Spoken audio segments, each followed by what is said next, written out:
Well, hey there. I got a little bit of a smaller video for you today. Hopefully that's okay with you. But basically, I've been doing this for a long time. Buying, selling, trading, all that sort of thing. Even before I opened a store, I've been doing this going on about a decade. So, truth be told, I don't come across a whole lot of items that really surprise me, right? So, I figured when one comes through the door that I don't see very often or is specifically important or special in my opinion, maybe I'll make a little bit of a video on it. And that's what we have today. Today, I'm going to make a little video about this right here.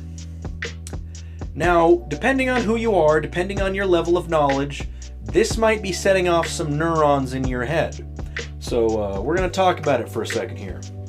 Now, ClayFighter is a franchise I'm not going to delve too deep into. They have ClayFighter, and then the sequel is C2 Judgment Clay, because, you know, funny naming structure. Those two went off without a hitch, and they planned a third game to come out on the Panasonic M2, which is a console I'm sure you probably never heard about because it doesn't exist. The system just didn't come to fruition. But the ideas of what would be the third ClayFighter game were then sort of rehashed onto the Nintendo 64 and rebranded as what would become ClayFighter 63 1/3. That's this game, right? That's a different game from the one I just showed you. But we're not really going to talk too much about ClayFighter 63 1/3 because in the grand scheme of things, it's not all that important.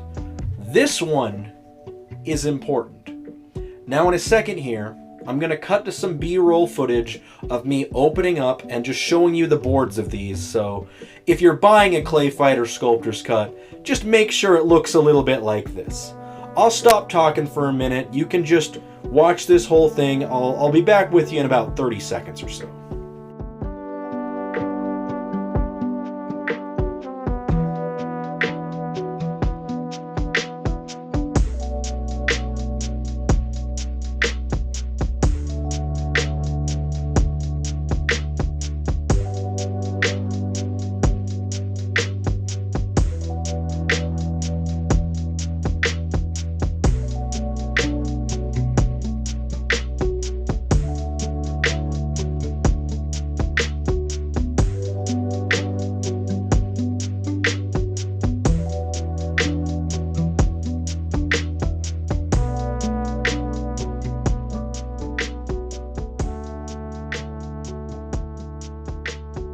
Now, you'll probably have noticed that the boards are pretty darn similar, because when it comes down to it, these are essentially the same game, but not. So, ClayFighter 63 1/3 is the based version of the game, right? It's got your base roster, it's got everything that you expect, it is your baseline, right? Now, what happened was Interplay made a deal with Blockbuster to release a sort of updated / Game of the Year edition version of the game, and that's how we got this. Now, there are some important changes and some unimportant changes, but they changed gameplay mechanics. For instance, in Sculptor's Cut, they took out the ability to combo break, but they also added in a few things like re-enabling some characters that were cut during development, such as Lockjaw Pooch, High Five, Lady Liberty, and the Zappy Yow Yow Boys. Unfortunately, though, we did not get the long-awaited arrival of Hobo Cop. He was still, unfortunately, canned from either release of the game, which is very sad. But more importantly, we received the addition of probably the best part about this game, which is the intro cinematic, which is frigging beautiful, and it's a bop, right? The original version had almost no intro whatsoever, and this has a full-blown song and dance, which is just awesome. I'll have a little bit of that right here.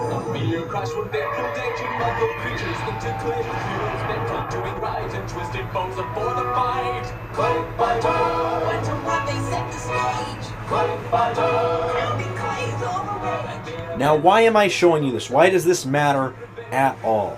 Well, this specific release is one of those strange special cases, right? It wasn't a mass retail release that you could buy. This was the team up of Interplay and Blockbuster creating a rental exclusive game. So, hypothetically speaking, you could not buy this for the vast majority of its life. You could only rent it and steal it, which is, yeah, that happened. Now, of course, depending on who you ask, ClayFighter Sculptor's Cut is either, you know, one of the most, if not the most rare commercially available game for the Nintendo 64. And there's a very important reason behind that. Because it was a rental exclusive and not commercially available, that completely cut the legs out on the production cycle of this game. Now let me put something in perspective for you. Sculptor's Cut, at max, more likely less than this number, but at max, produced about 20,000 copies to be distributed to the various blockbusters to be used as rental games. 20,000. Now 20,000 might sound like a lot, but let me put that into perspective for you. This is Pokemon Stadium 2, okay? This game is way more uncommon than you would think, but it did shift a decent amount of units. This is a game that I struggle to have in stock at any given time, and I could probably say on average I get it maybe once every other month, okay? Now this game shifted 2.5 million units. This shifted at most 20,000. So this sold less than 1% that the units of this shipped. So if that puts things into perspective, good, that's the whole point of me bringing that up.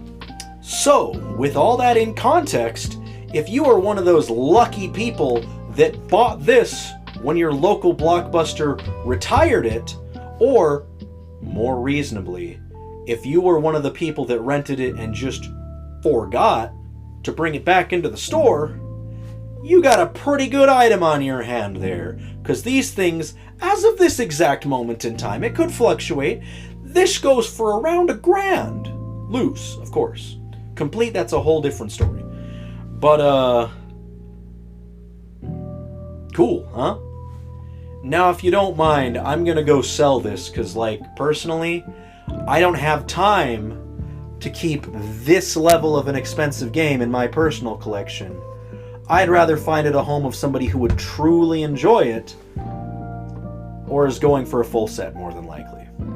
But that's my little video. Hope you like it. Maybe I'll see you later. I don't know. Have a good night.